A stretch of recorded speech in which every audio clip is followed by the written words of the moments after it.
Video చూసే ముందు వీడియోకి ఒక లైక్ కొట్టి జై శ్రీరామ్ అని కామెంట్ చేయండి. మాఘమాస కృష్ణపక్షంలో వచ్చే ఏకాదశిని విజయ ఏకాదశి అని అంటారు. ఈ నెల ఫిబ్రవరి 24వ తేదీన సోమవారం నాడు విజయ ఏకాదశి వచ్చింది. ఇది చాలా పవిత్రమైన ఏకాదశి. విజయ ఏకాదశి రోజున వెంకటేశ్వర స్వామిని పూజిస్తే మీ జీవితంలో ఎలాంటి కష్టాలు లేకుండా జీవితంలో గొప్ప స్థాయికి ఎదుగుతారు. మన పురాణాల ప్రకారం రావణుడిని యుద్ధంలో ఓడించడానికి శ్రీరాములు కూడా ఈ విజయ ఏకాదశి పూజను చేశాడట. అంతటి శక్తి ఈ విజయ ఏకాదశికి ఉంటుంది. ఫిబ్రవరి 24 విజయ ఏకాదశి రోజున లక్ష్మీనారాయణ అనుగ్రహాన్ని పొందడానికి ఎలాంటి నియమాలు పాటించాలి, శక్తివంతమైన ఏకాదశి పరిహారాలు, ఏకాదశి పూజ విధానం, ఇలా ఎన్నో విషయాల గురించి ఈ వీడియోలో తెలుసుకుందాం. ముందుగా ఈ వీడియోకి ఒక లైక్ కొట్టి మన ఛానల్ని సబ్స్క్రైబ్ చేసుకోండి. లైక్ కొట్టడం మాత్రం అస్సలు మర్చిపోకండి. వీడియో చూస్తున్నారు కానీ లైక్ కొట్టడం లేదు, దయచేసి ఒక లైక్ కొట్టండి. ఫిబ్రవరి 24 సోమవారం నాడు విజయ ఏకాదశి వచ్చింది. ఈ శక్తివంతమైన ఏకాదశి రోజున స్త్రీలు ఉదయాన్నే నిద్రలేచి తలస్నానం చేసి వెంకటేశ్వర స్వామిని పూజించాలి.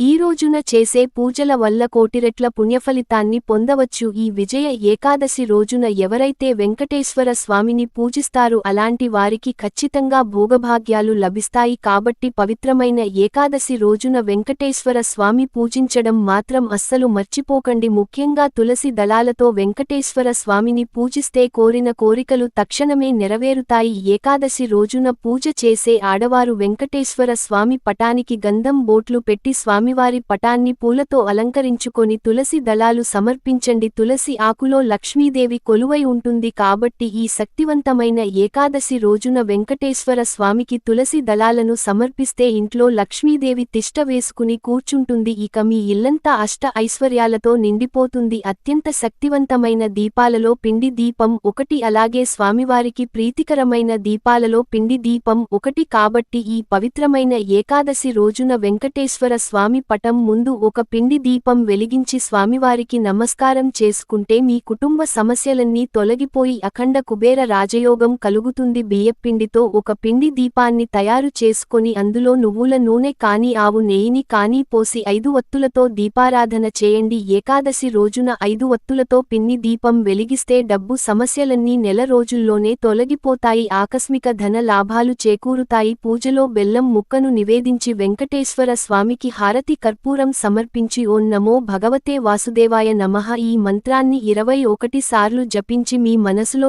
ఏదైనా కోరుకోండి. కోరిన కోర్కెలన్నీ ఖచ్చితంగా నెరవేరుతాయి. అలాగే డబ్బు సమస్యలతో ఇబ్బంది పడేవారు, అనవసరపు ఖర్చులతో బాధపడేవారు తులసి కోటలో ఒక నెయ్యి దీపం వెలిగించి తులసి చుట్టూ 5 ప్రదక్షిణాలు చేస్తే మీ ఇంట్లో పుష్కలంగా డబ్బు ఉంటుంది. మీ ఇంట్లో ఐశ్వర్యానికి లోటు ఉండదు.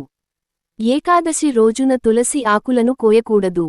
కాబట్టి పూజలో తులసి దళాలను ఉపయోగించేవారు ముందు రోజే వాటిని సిద్ధం చేసుకోండి. అన్నింటికన్నా ముఖ్యంగా ఈ ఏకాదశి రోజున ఏది చేసినా చేయకపోయినా రావి చెట్టును మాత్రం ఖచ్చితంగా ముట్టుకోండి. ఎందుకంటే ఈ విజయ ఏకాదశి నాడు విష్ణుమూర్తి అలాగే లక్ష్మీదేవి రావి చెట్టులో కొలువై ఉంటారు. కాబట్టి ఈ రోజున ఎవరైతే రావి చెట్టును ముట్టుకుంటారో అలాంటి వారికి జన్మజన్మల అదృష్టం కలిసి వస్తుంది. విష్ణుమూర్తి అనుగ్రహంతో పాటు మీ కుటుంబానికి లక్ష్మీ కటాక్షం సిద్ధిస్తుంది. అలాగే రావి చెట్టు కింద దీపం వెలిగించి రావి చెట్టుకు ప్రదక్షిణాలు చేస్తే జాతక దోషాలన్నీ తొలగిపోతాయి. వివాహం కాని వారికి త్వరగా వివాహం కుదురుతుంది. ఆరోగ్య సమస్యలు తొలగిపోతాయి. డబ్బు కష్టాలను తీరిపోతాయి. కాబట్టి ఈ విజయ ఏకాదశి రోజున రావి చెట్టును పూజించడం మాత్రం అస్సలు మర్చిపోకండి. రావి చెట్టు నీడలో నిలబడిన సరే సర్వపాపాలని తొలగిపోతాయి. అంతటి శక్తి రావి చెట్టుకు ఉంటుంది. విపరీతమైన అప్పుల సమస్యలతో బాధపడేవారు 11 యాలకులను తీసుకుని వాటిని ఒక దారానికి గూర్చి పూజ గదిలో ఉన్న వెంకటేశ్వర స్వామి పటానికి వేయండి. ఈ విధంగా వెంకటేశ్వర స్వామికి యాలకుల మాలలు సమర్పిస్తే స్వామివారి అనుగ్రహంతో అప్పుల సమస్యలన్నీ తొలగిపోతాయి. డబ్బు కొరత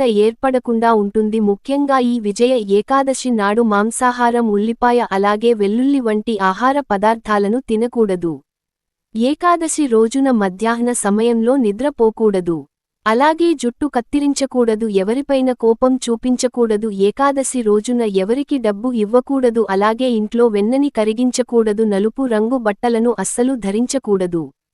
నలుపు రంగు వస్త్రాలు ధరిస్తే దరిద్రం పట్టడం ఖాయం. ఈ ఏకాదశి రోజున సాయంత్రం సమయంలో లక్ష్మీదేవి భూమిపైన సంచరిస్తూ ఉంటుందట కాబట్టి ఏకాదశి రోజున సాయంత్రం 6 దాటిన తర్వాత ఇంటి గుమ్మం ముందు 2 దీపాలు వెలిగించండి. మీ ఇంట్లోకి లక్ష్మీదేవి అడుగుపెడుతుంది. మీ ఇల్లంతా కనక వర్షంతో నిండిపోతుంది. అలాగే ఈ ఏకాదశి రోజున పూజ చేసేటప్పుడు మీ పూజ గదిలో 2 రూపాయి బిళ్లలు పెట్టుకోండి. ఇది లక్ష్మీదేవిని ప్రసన్నం చేస్తుంది. ఇంట్లో పూజ పూర్తయిన తర్వాత ఆ రూపాయి బిళ్లలను తీసి బీరువాలో పెట్టుకోండి. మీ ఇంటి సంపద రెట్టింపు అవుతుంది. మీ ఇంట్లో లక్ష్మీదేవి స్థిరనివాసం ఉంటుంది. ఈ ఏకాదశి రోజున ఉపవాసం ఉంటే నీ జీవితంలో ఎలాంటి అడ్డంకులు లేకుండా ఆ విష్ణుమూర్తి అనుగ్రహం సంపూర్ణంగా లభిస్తుంది.